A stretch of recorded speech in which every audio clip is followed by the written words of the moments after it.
रहीम अस्सलाम वालेकुम। मैं हूं दिशान अहमद सिद्दीकी। आप देख रहे हैं सबसे पहले पाकिस्तान। बिलाखिर पाकिस्तान तहरीक इंसाफ ने इमरान खान के बगैर सियासत और इलेक्शन में हिस्सा लेने का जो है फैसला कर लिया है। इसके अलावा पाकिस्तान मुस्लिम लीग नून को जो इलेक्शन में जो आइंदा होने इस हवाले से बाज़दश्ती की 2/3 अक्सरियत पाकिस्तान मुस्लिम लीग नून को मिल जाएगी, इस हवाले से भी खबर है। पहले मैं बात करता हूँ पाकिस्तान तहरीक इंसाफ की कि इमरान खान ने अपने कुछ वुकला और कुछ सियासी रहनुमाओं को हिदायत दी थी कि वो सियासी जमातों से मुलाकात करें और उनसे किसी तरह की कोई डील करें ताकि इमरान खान साहब को जो है रिलीफ मिले। अब इमरान खान ने जो अपने वुकला के ज़रिए पैगामात भिजवाए। पहले तो इमरान खान चाहते थे कि वो सिर्फ आर्मी चीफ से मुज़ाकरात करेंगे और आर्मी चीफ से ही बात करेंगे और किसी सियासी जमात से वो मुज़ाकरात नहीं करेंगे, किसी से बात नहीं करेंगे। लेकिन अब इमरान खान ज़ाहिर सी बात है, जब उनको वहाँ से जो है नो लिफ्ट का बोर्ड नज़र आया और आर्मी ने किसी भी तरह से इमरान खान से जो है मुलाकात करने से इनकार किया, जबकि उन्होंने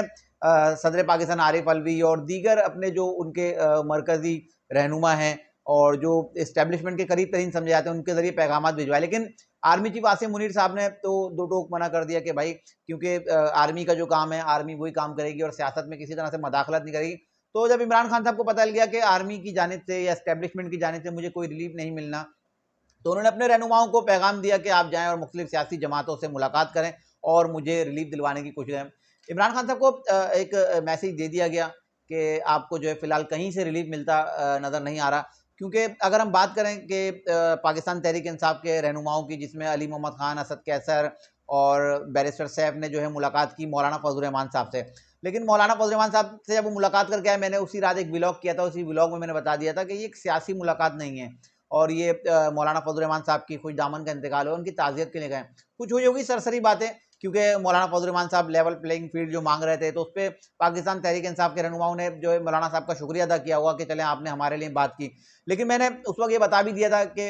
इससे जो है मौलाना फजल रहमान साहब को ही फायदा होगा और पाकिस्तान तहरीक इंसाफ को नुकसान होगा, क्योंकि मौलाना साहब का जो वोटर है वो KPK का है ज़्यादा, और KPK में पहले JUI एक बड़ी सियासी जमात थी, लेकिन पाकिस्तान तहरीक इंसाफ के आने के बाद से जो है वो डाउन हुए थे और इमरान खान मुखालिफ बयानी ने जो है मौलाना फजल रहमान साहब को बड़ा नुकसान पहुंचाया था। तो अब उन्होंने इनसे मुलाकात तो की और उससे जो है पख्तून वोटर जो था, जो मौलाना साहब के सख्त खिलाफ था, तो कम से कम उनकी हमदर्दी जो है मौलाना साहब को मिल जाएगी, क्योंकि इमरान खान को उस तरह से जो है अब इलेक्शन लड़ने की पीटीआई को इलेक्शन लड़ने की इजाज़त मिलेगी, तो लेकिन इमरान खान को माइनस करके मिलेगी। तो मौलाना फजल रहमान साहब एक दूरंदेश सियासतदान है, उनको पता है कि जब इमरान खान को माइनस किया जाएगा तो पाकिस्तान तहरीक इंसाफ को उतना वोट नहीं पड़ेगा जितना इमरान खान को पड़ता था। तो वोट यकीनन जो है सारा जो है मौलाना फजल रहमान साहब की तरफ आएगा। तो ये एक सियासी मुलाकात नहीं थी, एक ताज़ियती मुलाकात थी। उसके अलावा पाकिस्तान पीपल्स पार्टी से जो पाकिस्तान तहरीक इंसाफ की जो मुलाकात की खबरें हैं कि पाकिस्तान तहरीक इंसाफ के रहनुमा जो है पाकिस्तान पीपल्स पार्टी से मुलाकात करें, तो ये मुलाकातें तो होंगी। और अब जो फैसला भी हो चुका, मैंने बताया कि इमरान खान को माइनस कर कर जो है अब पाकिस्तान तहरीक इंसाफ जो है इलेक्शन लड़ेगी। तो अब इमरान खान साहब के खिलाफ उनको जो मुकदमात हैं वो मजीद सख्त होते जा रहे हैं। खासतौर पर 9 मई की अगर मैं बात करूँ, तो इमरान खान से अब जो है बाकायदा जो है अडियाला जेल में जो है मुख्तलिफ थाने की जो इन्वेस्टिगेशन अफसरान है, GIT बनी है, वो मुलाकात कर रहे हैं। इमरान खान के खिलाफ जो है फैसलाबाद में, कसूर में और रावलपिंडी और गुजरावाला में जो इनके खिलाफ मुकदमात दर्ज हैं।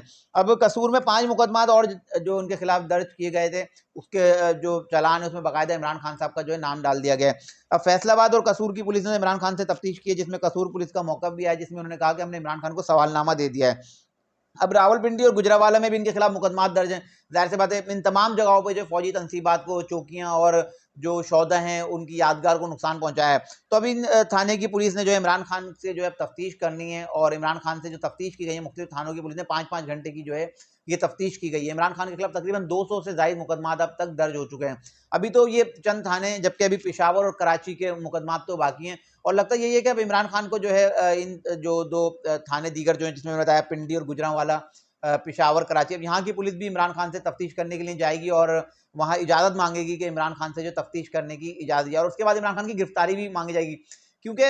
इमरान खान जो 9 मई और साइफर वाला केस है, उसमें इमरान खान साहब को मुझे नहीं लगता रिलीफ मिलेगा। अच्छा, इमरान खान साहब और पाकिस्तान तहरीक इंसाफ के रहनुमा अगर किसी भी सियासी जमात से मुलाकात कर लें, तो वो तमाम चीज़ों में रिलीफ तो दिलवा सकते हैं, लेकिन 9 मई और साइफर में कोई भी सियासी जमात इमरान खान की मदद नहीं कर सकती। ये एक वाज़ेह है, क्योंकि 9 मई के वाक़यात किसी सियासी जमात के नहीं हैं। साइफर का केस किसी सियासी जमात का नहीं है, ये इमरान खान की अपनी जो गलत पॉलिसियां और गलत उनके काम थे, जिसका खुमियादा और जिसकी सजा इमरान खान को भुगतना पड़ेगी। तो किसी भी तरह से अगर ये इमरान खान के लोग, पाकिस्तान तहरीक इंसाफ के लोग अगर सियासी जमातों से मुलाकात करते हैं, तो मुझे नहीं लगता कि इसके खातिर ख्वाह कोई नताइज मिलेंगे। और इमरान खान के हवाले से जो खबर है कि साइफर और 9 मई के वाकयात में इमरान खान को सजाए मौत या उम्र कैद हो सकती है, तो मेरे ख्याल से शायद इनको उम्र कैद होगी, क्योंकि बहुत से लोग पाकिस्तान तहरीक इंसाफ की ये बात कर रहे हैं कि इमरान खान के साथ वो भुट्टो वाला जो काम किया जा रहा था वो किया जा रहा है। और इमरान खान जो है देख रहे हैं दीगर ममालिक की तरफ।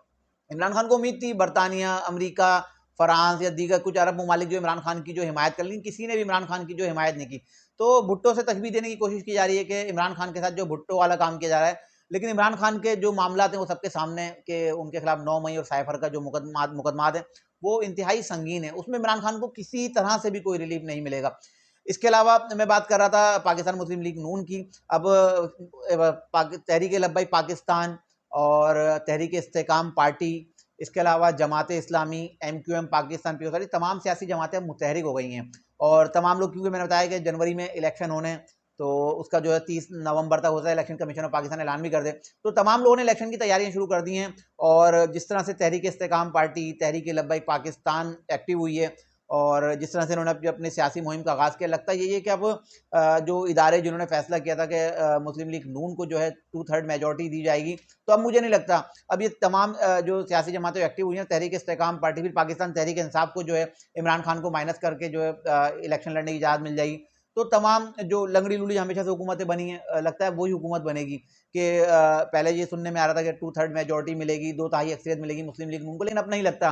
क्योंकि तहरीक लब्बैक पाकिस्तान का भी एक बड़ा वोट बैंक है, तहरीक इस्तेहकाम पार्टी को भी अब इलेक्शन मिले वोट मिलेगा और सीटें मिलेंगी। तहरीक इस्तेहकाम पार्टी का एक जलसा हुआ जिसमें बहुत से लोग तनकीद कर रहे हैं कि वो नाकाम जलसा है और वहाँ का जो लोग आए पैसे दे के लाए गए। अगर आप तहरीक इस्तेहकाम के जलसे को नाकाम कहते हैं, तो इससे पहले भी जहांगीर तरीन और अलीम खान ही इमरान खान के जलसे ऑर्गेनाइज करते थे, तो इसका मतलब वो इमरान खान के जो जलसे थे वो भी फैब्रिकेटेड होते थे, वो भी वहाँ भी लोगों को इसी तरह लाया जाता था। तो अब तहरीक इस्तेहकाम पार्टी भी मैदान में आ गई है, जिस तरह वो वोटर ला सकते हैं अपने जलसे में, लोगों को ला सकते हैं, तो इसी तरह वो वोट भी ले सकते हैं और जो आइंदा होने वाले आम इंतखाबात में उसमें नशिस्तें भी जीत सकते हैं। तो अब लगता यही है कि अब आइंदा आने वाली जो हुकूमत बनेगी तो नून लीग की, लेकिन हमेशा से एक ये सिलसिला रहा है ना कि किसी को भी 2 तिहाई अक्सरियत नहीं दी जाती, क्योंकि 2 तिहाई अक्सरियत के बाद कोई भी सियासी जमात हो वो पावरफुल हो जाती है, और पावरफुल होने के बाद जो